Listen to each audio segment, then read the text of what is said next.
Arlebian Feli ma Feli YouTube channel min thlir sak thin tu te zong zong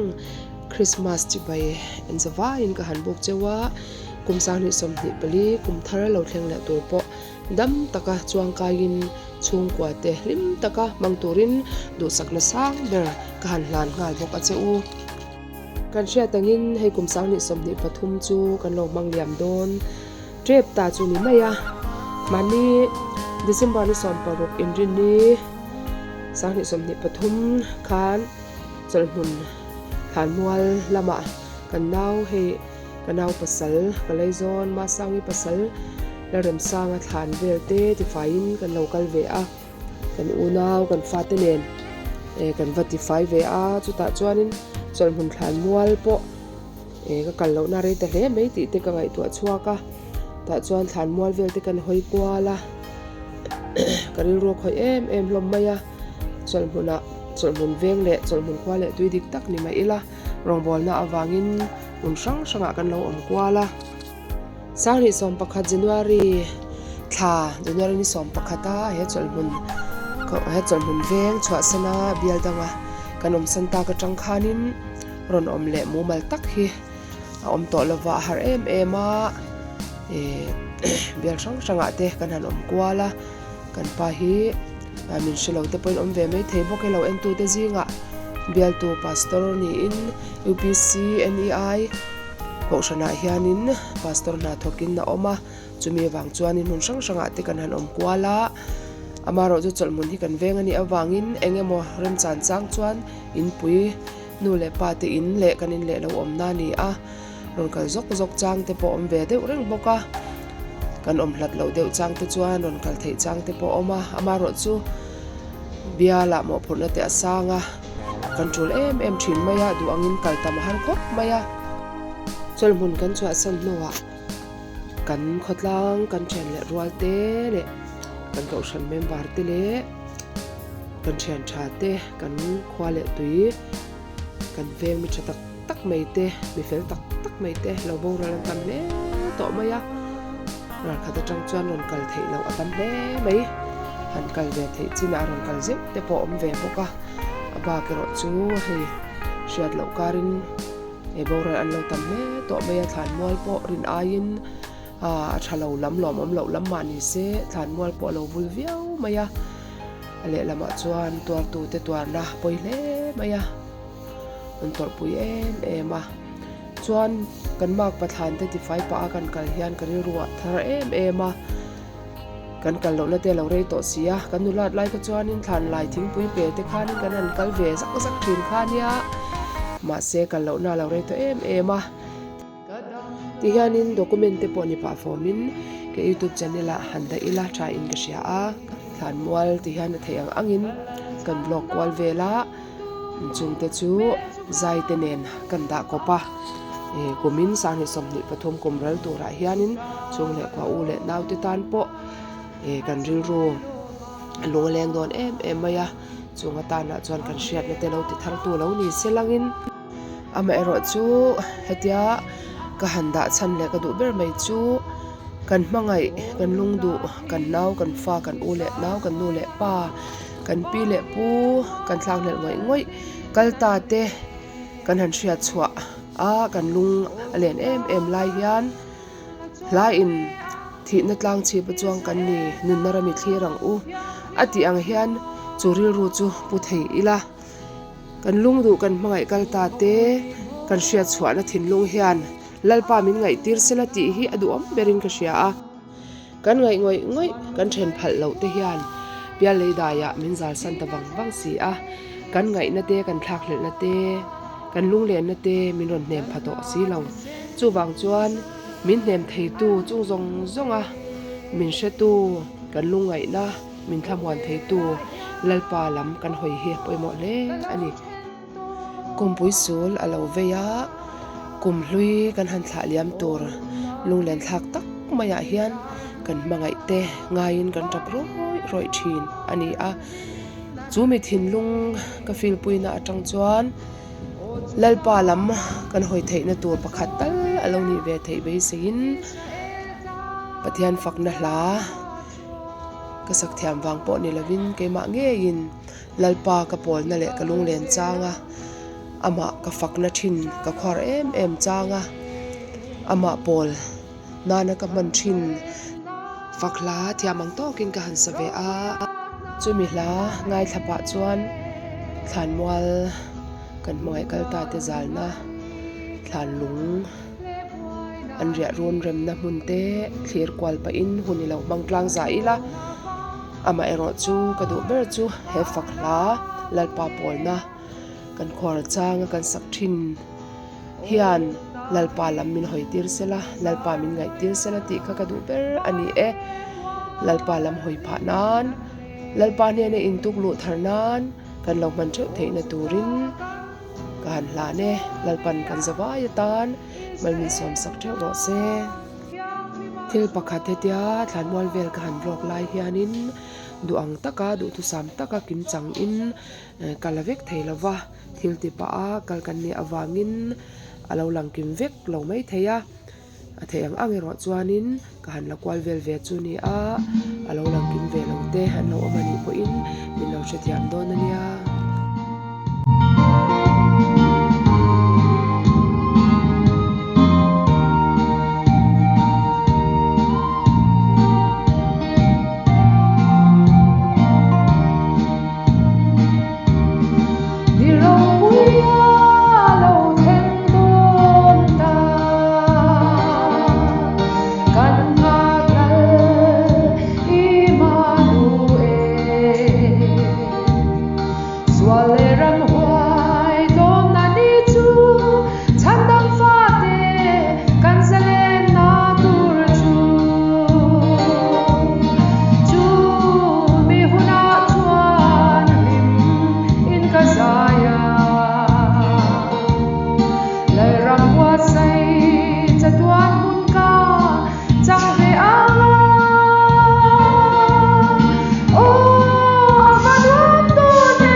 Zaya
theng